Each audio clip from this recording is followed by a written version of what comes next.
Hey guys, this is Feeder, and I just had some Dota issues, and it's been a long wait for the second game, so I'm gonna jump right into the pick and ban screen here.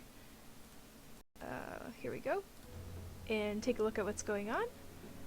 I restarted Dota, so hopefully everything is good now. In any case, 3D Max will be playing the Dire team now, I believe. Looks like, oh no, Radiant, I'm sorry about that. They'll be playing Radiant, and they have banned out Keeper of the Light and Darkseer. 10 seconds remaining. Of course, last game they went for Team Fight and got absolutely destroyed by Team Liquid, who sort of went with a stun strategy. Chaos Knight, Wisp, Windrunner. They also had Tinker for pushing and Visage. So it was a fast game, which basically they just didn't let 3D Max do anything ever. And it was really a rollover, so we'll see how this one goes. Hoping that 3D Max is able to pull together a more impressive game. So they did pick Darkseer last time, they're banning him this time. Banning push support heroes. Team Liquid, of course, banning the Wisp, which they used last game with their Wisp and Chaos Knight combo. So they're obviously not planning to do that again. And they do not want 3D Max to turn the tables on them, so they will ban Wisp, and they're thinking about their second ban, whatever that might end up being. So the winner of this, by the way, this is in the lower bracket, the winner of this will either be playing DD or Mouse Sports. They have yet to play their game, so not sure which yet. Second ban from Team Liquid is a Gyrocopter, another nice hero with a stun, who could be either support or carry. He is banned out. And since no one banned Batrider, he will be picked by 3D Max. I wonder if they're going for AoE stuff again. Of course, Batrider is an excellent mid-hero, great ganker, and very, very strong in the early game. So perhaps they will be looking to push this and end it early. Neek's Assassin from Team Liquid. When he's not banned, he gets picked too. He's got that Impale. He's got the Mana Burn, he's got the Carapace, and he goes Invis. What more could you want in a support hero than a basically int hero killing machine? He's an int hero killing machine, and he is on Team Liquid's side for this game. Undying also picked up. This could be a really evil lane. Undying able to steal the strength, Neek's able to get the stun off. They could get a carry fed quickly if done properly. Rubik and Lifestealer, second picks for 3D Max, second and third pick. That Rubik, they did play him last game. Didn't work out so well there, but perhaps with a different lineup, it will work for them better. The Telekinesis, exceedingly useful, especially with Batrider around. Lots of fire to drop people on top of. And of course it does come with a stun. If you drop someone on other teammates, those teammates will be stunned when that person is dropped, so it's pretty useful. And Lifestealer, been carrying a lot this tournament. I don't think I need to explain why he's good. Once he gets fat, it's just impossible to one-on-one him, and if his team is around with some team fight, then he will just be able to eat you, and the rest of your team too. And of course, he'll allow the rest of his team to eat you with open wounds. So, pretty sweet hero. And he's able to escape with the infest and surprise people and kill a lot of stuff. Clockwork, picked up by Liquid. Seeing a little more Clockwork since the buff. He's a bit better now. He's got that, I don't know what it's called, hook shot, where he can hook onto you, and then pop his cogs, and then pop his other battery assault, I guess. And he can just eat you, hopefully with help from his team. Also, the rocket that he sends anywhere on the map that is global and totally underrated for its vision. It just gives vision. Of course you can pick off someone running away from a fight. That's really great too. But being able to scout the map for the price of however much mana that costs at whichever level he's got it. It's like it costs 50 at any level. It's just a big deal. That's pretty cheap. And it does some decent damage too for that, so really great ability. Nice pickup. The first couple times I played Clockwork, I thought he was the most useless hero in Dota. Not just useless, but negatively useful. feed with Clockwork pretty easily if you're not knowing what you're doing. So practice with Clockwork before you play. Shadow Demon getting banned, and there's good reason for that. A Neeks and a Shadow Demon can gank a mid really, really easily. Smoke in, they've got the disruption for those extra illusions, they've got the stun, and then of course whatever hero happens to be in the mid already basically makes it impossible to survive that. So good ban by 3D Max.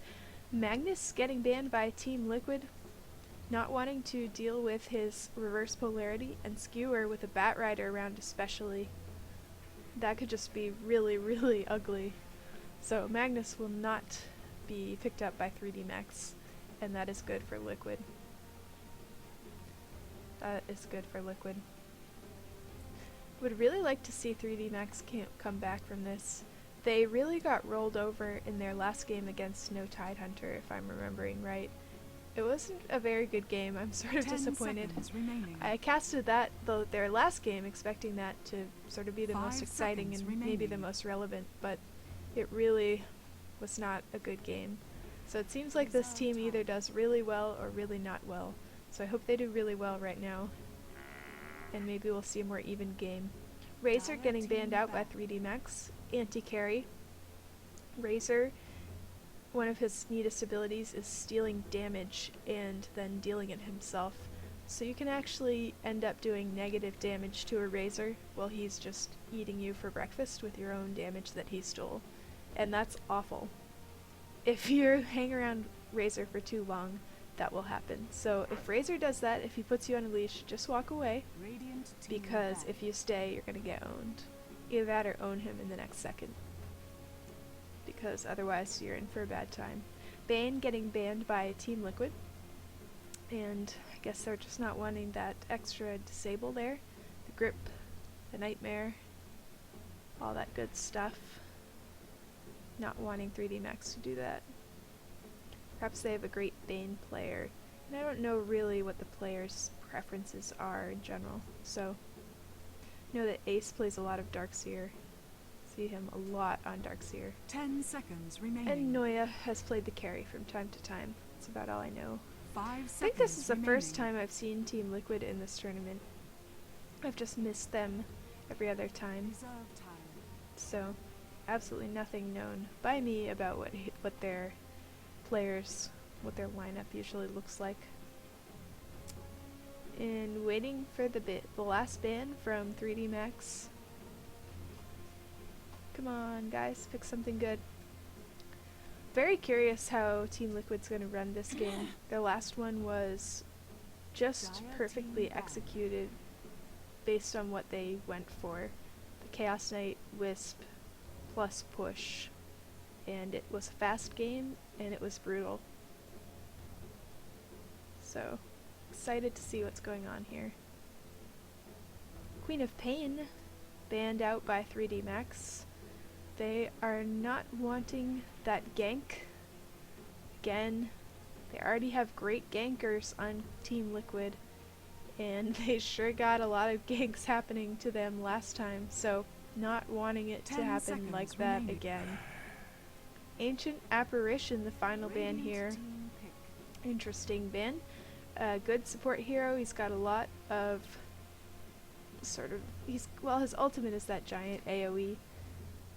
Of course, you shatter if you go below a certain number of hit points. I mean, that would be pretty cool, but they will not have that. A lot of white shiny heroes banned by Team Liquid. Windrunner at your service. Alright, Windrunner is going to be the 4th pick for 3D Max. She has that nice stun, tower pushing ability, power shot, and the lovely escape or chase, Wind Run. She will probably be playing the off lane, and they will need one more support hero to hang out with the Lifestealer. Most likely. Not sure if we're going to see another aggressive tri-lane, or if the carries are going to leave each other alone this time. Lone Druid picked by Team Liquid, and there's a bit of push. Possibly going to play him as the carry, possibly stick him in the solo off lane. he's been also sort of like Gyrocopter, a versatile hero in the sense that he's been played as a hard carry, he's been played as a semi-carry. I wouldn't say that he's been played as a support much, although I did see one game where he pretty much got no 10 farm and seconds remaining. was sort of a support pusher. But 5 another seconds versatile remaining. hero, so we'll see what they do with him. They could pick another carry, although Clockwork could potentially Reserve time. get quite a bit of farm and do some damage in the late game, so we'll see. We'll see. I'm not really sure what to expect for their last pick. I think they could use another support and maybe let that lone druid be the carry, but obviously they know better what they're doing than I do, so I'm going to watch and see. 10 seconds remaining. Final pick from 3D Max, waiting for it. It'll be Jakiro again, so they are going to try this Rubik Jakiro again. Undeterred from the results of last game, they'll throw in a Bat Rider this time instead of a Dark Seer, and they've got the Windrunner on their team this time as well. So a little bit of stun, a little bit of disable, the Bat Rider leash working that way, the Rubik telekinesis working that way, and Windrunner. We'll see. 10 Anti-Mage did seconds not remaining. get any farm last time. He did not really have a 5 chance seconds to do what he remaining. does best. Lifestealer, we'll see if things are different for him. Reserve And time. we will 5 wait for the seconds. final pick from Liquid. It will be Venomancer, so there's some push and some team fight right there. Venomancer Plague Ward's very, very good for pushing towers. Lone Druid possibly to help with that. The rest of their team not so strong in that area, so actually neither team very particularly good at pushing. I think Bat Rider could burn up creep waves if he wanted to. Rubik of course can, what's this called again, Fade Bolt them. And Windrunner is a decent pusher. So both teams sort of have one decent pusher and a bunch of killers, team fighters, or solo-ish fighters, if we want to call Clockwork that.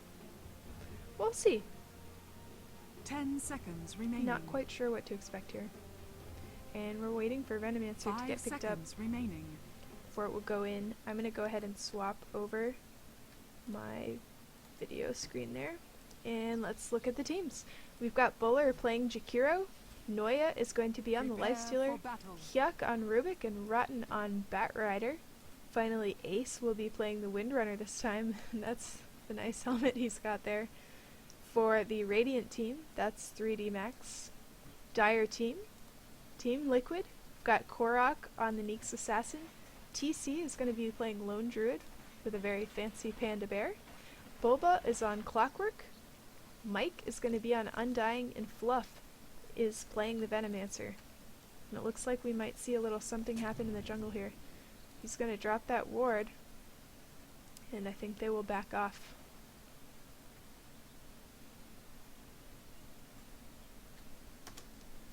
Oh, do we have spectator chat on? No, okay. 30 seconds. Sorry, that to can get battle. distracting to me when the spectators are chatting. They say funny things, but don't need to see it. So, aggressive ward there. They're gonna find that and destroy it. So the whole team went down there for nothing. But it's cool, they had to spend some money on a sentry, so maybe it wasn't totally for nothing.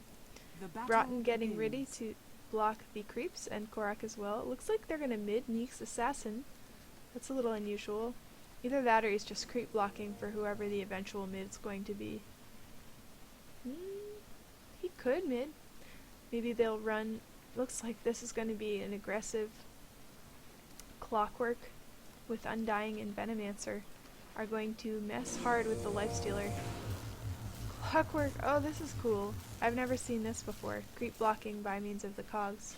That's very neat. Of course I'm not really a Clockwork person myself. Lone Druid's going to be in the long solo lane versus the Windrunner. That's a pretty good matchup. They should both be able to do pretty well there. You didn't need that.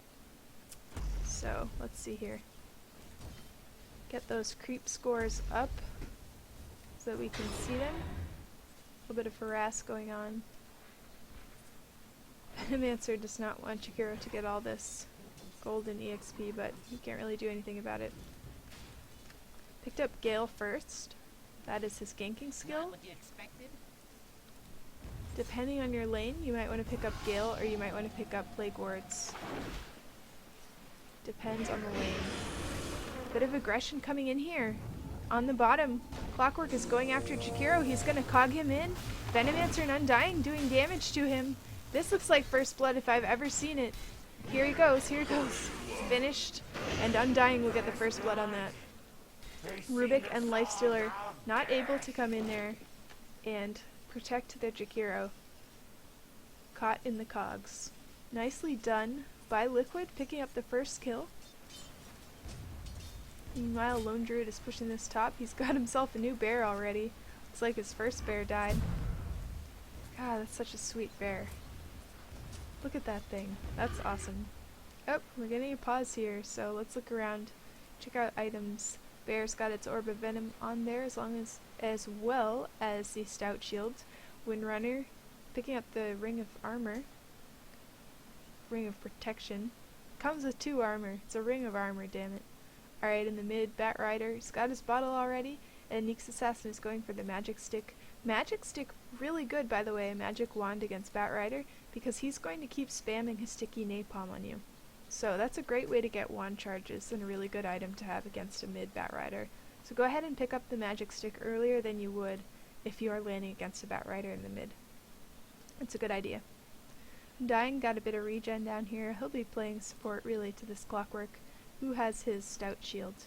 And Venomancer with just boots. So he'll be able to chase a little bit, which will be nice when he's got his poison up and running.